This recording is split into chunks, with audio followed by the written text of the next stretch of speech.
This item is the Zombie Helmet, an item introduced to old school Runescape with the Curse of Arav quest in 2024 and is probably one of the most overlooked items in the game. The power of this helmet lies in its crush attack bonus. Placed at +8, this is the highest crush bonus out of any helm in the entire game, only matched by the Inquisitor's helmet from the Nightmare. But while the Inquisitor's helmet is valued at over 60 million GP as of this recording, the Zombie Helmet only comes in at a price of 200,000 and is vastly easier to obtain for Iron Man accounts. Now you might be asking, why is crush bonus even good? Some of the best defense reducing special attacks are crush based and only enact their effect on a successful hit. So having a +8 bonus reduces the risk of you missing a special attack, which could lead to vastly slower kills. So in this episode of On Drop Rate, let's defeat up to 600 armored zombies at the Simurghal's fort with the goal of receiving the Zombie Helmet. Let's roll the intro.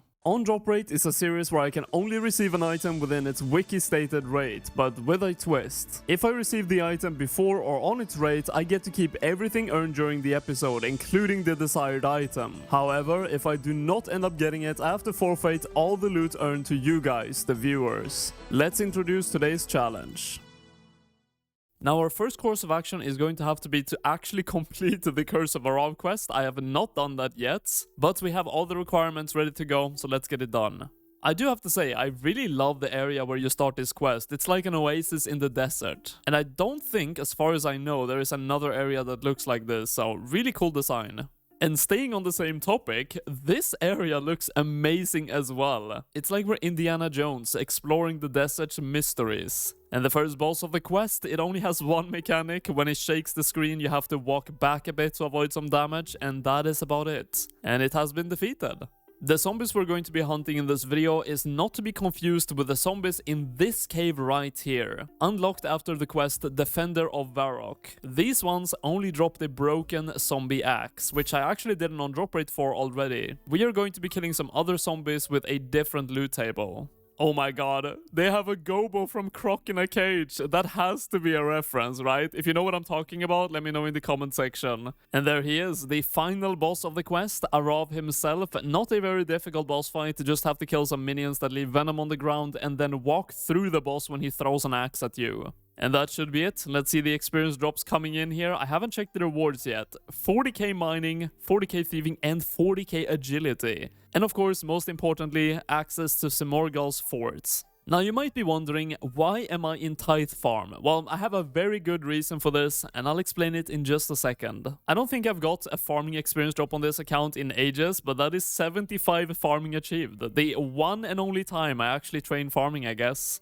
And after this haul, that should be good enough to get 250 points. Yes, 254 points. And it's time now to explain why I'm doing this. It is to finally buy an herb sack for 250 points because on this grind, the zombies actually drop a good amount of unnoted herbs. And I've had so many comments on grinds where you do pick up a lot of herbs that I should get an herb sack, and now it's finally done. Because I'm going to be killing a lot of zombies at the same time, it is possible that the rune light trackers are not going to be very accurate, so we're going to be using a Bone Crusher necklace. This one will give me 2.2 prayer experience after every single zombie I kill. So with the help of an XP tracker, we can very accurately track how many zombies I've killed. Now, traveling to the Simurghal's fort is actually quite a long trek. There might be a path I'm not thinking of, but the fastest one I could think of was teleporting to Trollheim and then run north all the way to the cave and then reach the Simurghal's fort. So roughly every single time I have to bank, there is a 2-minute run all the way back to the monsters.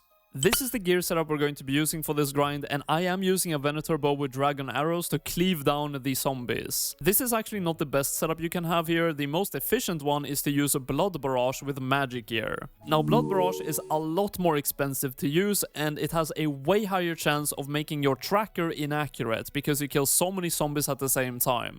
So because of that, we're staying with ranged and the Venator bow. I guess I'm a bit of an idiot. I have not charged my Bone Crusher necklace. I never really used this. I did not even know you had to do that. So let's get some Ecto tokens and charge it up. One Ecto token is 25 charges on the necklace, so we only needed 24 Ecto tokens, and that is 25. So if I add them, we have 625 charges. I kind of want exactly 600 so we know when the grind is over. So I'm going to bank one of them and then charge it. And there we go, that is 600 charges on the necklace, so if we do not get the zombie helmet before this hits 0, we have lost the challenge. Now the real question is, where is the best spot to kill these zombies? There seems to be quite a lot of different spots, and there's a lot of these zombies in this cave.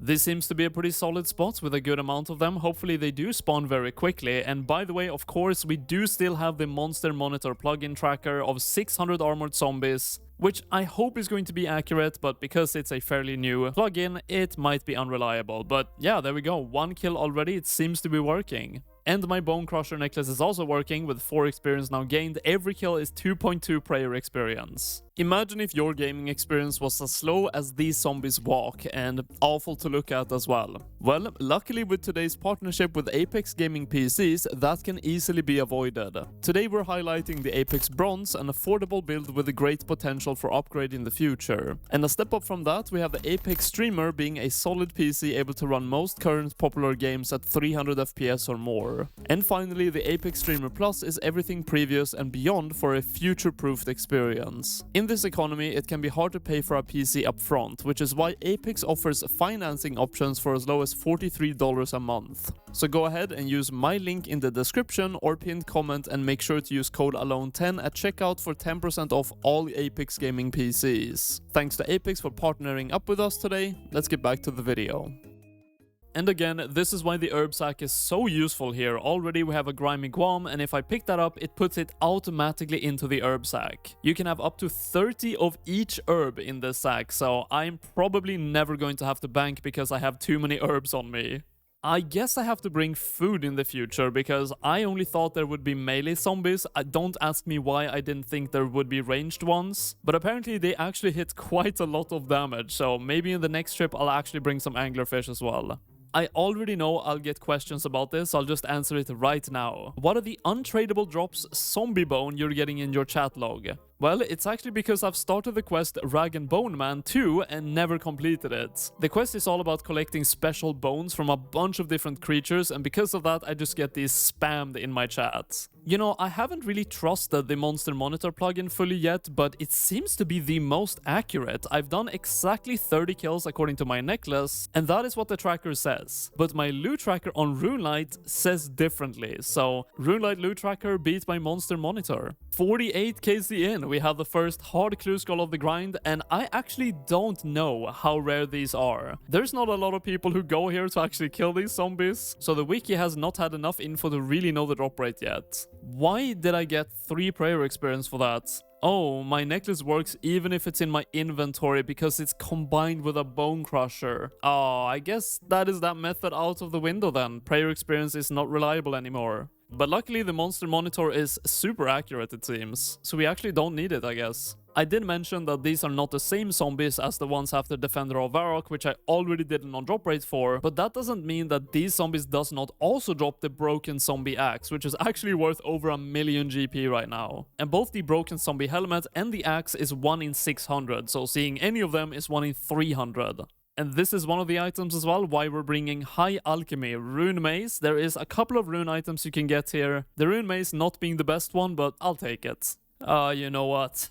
This chat spam, untradeable drop zombie bone, is getting very annoying. And I get this on so many different grinds, so you know what? I'm just gonna do it. I'm just gonna get it done. Let's just complete the quest. Oh my god, what did I get myself into? Look at all those recommended items. Oh my god, look at all these bones I need. I guess that makes sense why I never wanted to do this quest. What? Dude, there is no way. How have I never killed a fire giant since the combat achievement came out? That combat achievement is literally kill 1 fire giant. I have like 300 days played on this account, just so you know. Yeah, just look at that list. A lot of bone collecting later, we are finally done. That took me probably like 30 minutes to get done, and there was also a very long and tedious like cooking process of the bones, but it's finally done, and we can get cosmetics. Can I have both of them? I'll take those. I have no idea what these cosmetics are. Maybe they're going to be really nice. 5k prayer experience, that ruins my counter even more, so I guess prayer experience is just not reliable anymore. And wait, they have stats on them? That's kind of cool, and that helmet is actually kind of crazy. Let's go. The drip is wild. And from now on, most importantly, we will not see the chat spam anymore of all those random bones. Now that Rune Kite Shield is the most expensive alcheball you can get here, and I think the most expensive item overall, except for the zombie unique items. So this grind is not really a great moneymaker. You know, just as I say that, I get another Rune Kite Shield. Maybe I was wrong all along. As we're going to be hitting pretty much the halfway point in 2 kill count here, I just have to say that winning an on-drop rate challenge is roughly a 60% chance of success. But pretty much for the past like 16 or 17 videos, I think I've only lost 2 challenges. So I feel like sometime soon I am going to go on the most insane unlucky streak ever. And maybe this is the beginning of that. Never mind, it is not the end of my luck streak. The broken zombie helmet actually kind of close to the end, 490 KC, and we got it before the broken zombie axe. So that is another challenge won. It is also on the miscellaneous collection log, which, by the way, I would love to complete this entire thing sometime in the future, because there's so few people who have done that. But before we can actually use this helmet, it is in a broken state right now. We need a hammer and some smithing. I actually just had this thought. Repairing this helmet I think gives me 500 smithing experience. And you can actually buy this helmet in a broken state from the GE. So if you want just a bunch of like half AFK I guess smithing experience, you can just repair a bunch of these. And the icing on the cake is that you look so damn goofy with this helmet. And to top everything off, we have 4 hard clue scrolls to open, and maybe we can get some uniques here, or maybe even a master. Gothic's Chaps, that is not a new unique. And the last one for another unique, but not one that I don't already have. I would say pretty decent opening in terms of value, but no masters. Thank you all so much for watching this video, and if you want to stay up to date with my next uploads, make sure you subscribe. And if you want to engage with my community, you can actually join my Discord link below and ask for a clan invite, because we have roughly 100 slots open now and the clan is very active. But until next time guys, take care.